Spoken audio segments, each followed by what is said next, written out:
కర్నూలు జిల్లా ఎమ్మిగనూరులో సిపిఐ ఆధ్వర్యంలో పెంచిన గ్యాస్ సిలిండర్ల ధరలను తగ్గించాలని వినూత్న రీతిలో నిరసన చేపట్టారు. గ్యాస్ సిలిండర్లకు పాడెకట్టి శవయాత్ర చేపట్టారు. ముందుగా స్థానిక తహసీల్దార్ కార్యాలయం నుండి సోమప్ప సర్కిల్ వరకు శవయాత్ర చేపట్టి అక్కడ నిరసన తెలిపారు. అనంతరం సిపిఐ నాయకుడు రంగన్న మాట్లాడుతూ కేంద్ర ప్రభుత్వం ప్రతి 3 నెలలకు ఒకసారి గ్యాస్, డీజిల్ ధరలు పెంచుతూ ప్రజలను నడ్డి విరుస్తున్నారని ఆగ్రహం వ్యక్తం చేశారు. ఒక పక్క గ్రామాల్లో రైతులు బతుకు తెరువు కోసం వలసలు వెళ్తుంటే వాటిని నివారించడం వదిలేసి ఇలా ధరలు పెంచడం సరికాదని అన్నారు. ఇప్పటికైనా పెంచిన గ్యాస్, డీజిల్ ధరలు తగ్గించాలని, లేని పక్షంలో ప్రజల మద్దతు కూడబెట్టుకుని రానున్న రోజుల్లో మోడీ ప్రభుత్వానికి కూడా పాడే కడతామని హెచ్చరించారు. పెంచడం జరిగింది.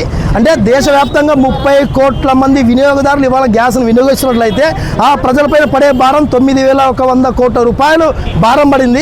అదేవిధంగా డీజిల్, పెట్రోల్ ధరలు అంతర్జాతీయ క్రూడ్ ఆయిల్ మార్కెట్లో పక్క తగ్గుతున్నప్పటికీ కూడా కానీ డీజిల్, పెట్రోల్ ధర పైన ₹2 పెంచడంతో దాదాపు దేశవ్యాప్తంగా 32,000 కోట్ల రూపాయలు ఇవాళ ప్రజలపైన భారం పడింది.